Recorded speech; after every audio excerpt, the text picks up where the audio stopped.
Assalamualaikum warahmatullahi wabarakatuh.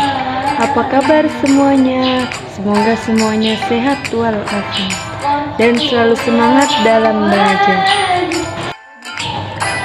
Baik adik-adik, di sini saya akan menerangkan tentang gejala alam biotik dan abiotik. Baik adik-adik, gejala alam yang pertama ialah gejala alam biotik. Gejala alam biotik meliputi hal-hal yang berkaitan dengan makhluk hidup, seperti bernapas, bergerak, peka terhadap rangsang, berkembang biak, memerlukan nutrisi, dan tumbuh dan berkembang. Baik adik-adik, di sini ada yang tahu apa sih yang dimaksud dengan makhluk hidup? Makhluk hidup merupakan struktur biologis yang mampu merespon perubahan lingkungan. Gejala alam biotik itu meliputi yang pertama, bernapas. Bernapas merupakan proses masuknya udara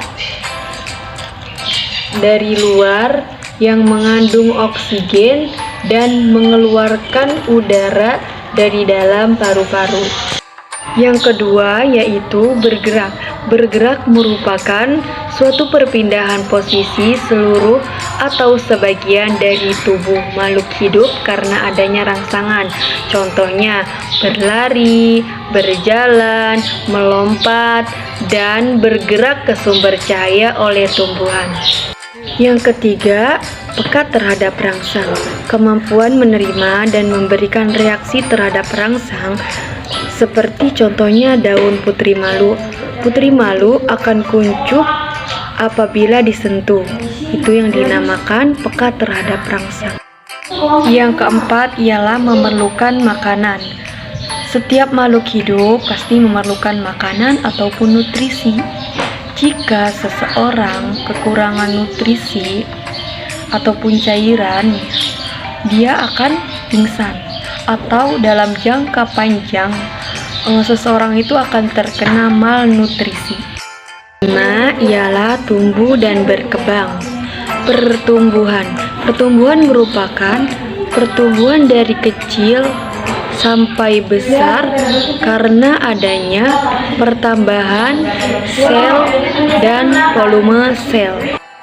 Perkembangan merupakan perubahan makhluk hidup dari kecil tumbuh menjadi dewasa. Keenam ialah mengeluarkan zat sisa. Tubuh makhluk hidup selain menghasilkan energi juga menghasilkan zat sisa yang harus dikeluarkan dari dalam tubuh.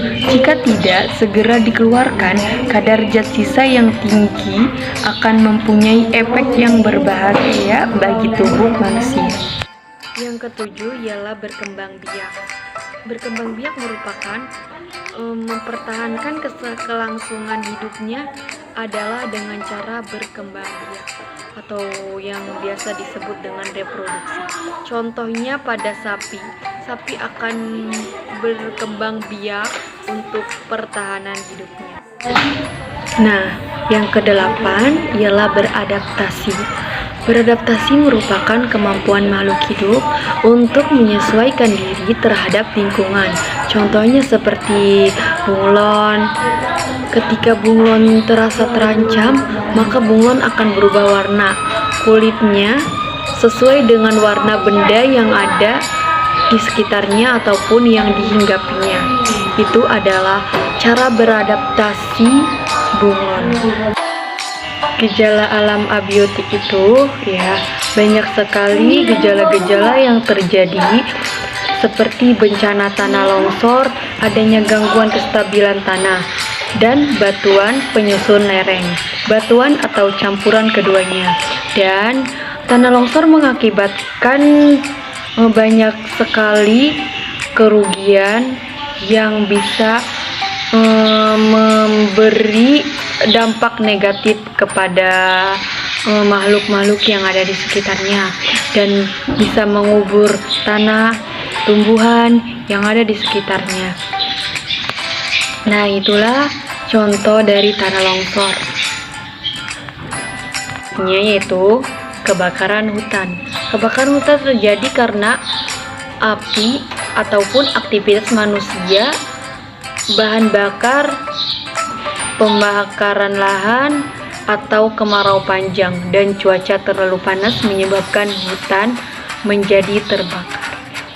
Nah, itulah contoh-contoh gejala alam abiotik.